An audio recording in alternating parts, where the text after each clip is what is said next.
young people, what advantages would you say you've gained from skilling and networking that you would not have otherwise gained? Kama ungesema tu, okay, nimefanya hivi, nimesoma imeisha, ama nimepata karatasi imeisha, wacha saa kazi huje nitafute. I'll start with Habiba. Thank you so much. I think I'm going to join it with another point, Yes. because I feel like it's really important to understand, the current situation and where you're going at.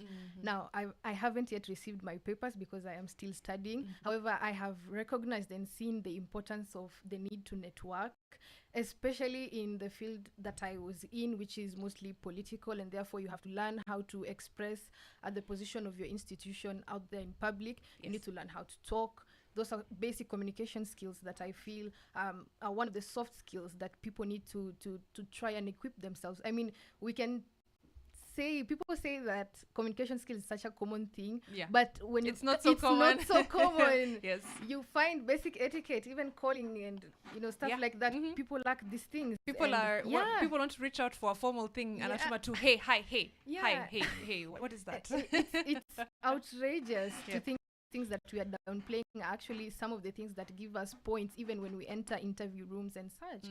And so even with the current state now, I'd say we do have opportunities, so many opportunities in areas that we can be able to upskill in, some of which I am already part of, and that is the tech industry. I'd say the current position of the country as of youth unemployment is out of on a scale of 1 to 10, 4 are unemployed. And looking at the value, the people between ages of 18 to 35 are roughly 30 million people, and that 4 out of 10 looks very small, but in the figures that means it's 5 million people. That's a lot. That's a lot of people to be unemployed. Now the remaining 6, 5 out of that 6 is employed, yes, but only one out of that statistic is in the white collar space. The rest are now in the informal sector. And now we are seeing an informal sector dominance, but the only problem now with the informal sector is that it lacks the security that it needs. And I think it is now high time that people consider the formalization of the informal sector, because if it is contributing to employing all these people, then I think it is now time to turn our sights into that. People tend to downplay it because it's the Juakali people, it's the small business enterprises, and once we tap into that space, I believe that is something that we can be able to grow our economy so much better. And one last thing, I was reading a book by Klaus Schwab, and he's talking about the fourth industrial revolution, which he's referring to as technology. And I feel like we need to upskill in digital skills. As we are upskilling our soft, it is really important now to set our sights on to digitizing our skills, learning how to upskill in terms of technology, the tech and stuff.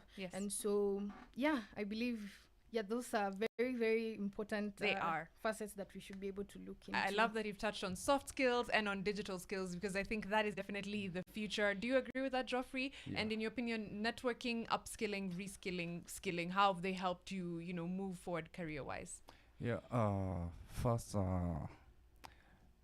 I followed what was happening in the country recently among the youths. And as the healthcare provider, I had an opportunity to walk around as we were providing the essential services.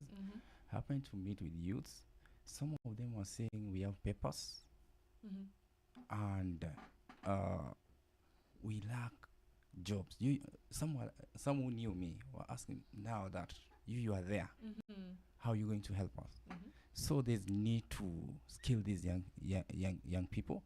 They need to be retrained, and we need to provide a platform for these young people, because looking at the rate of unemployment among the young people is high.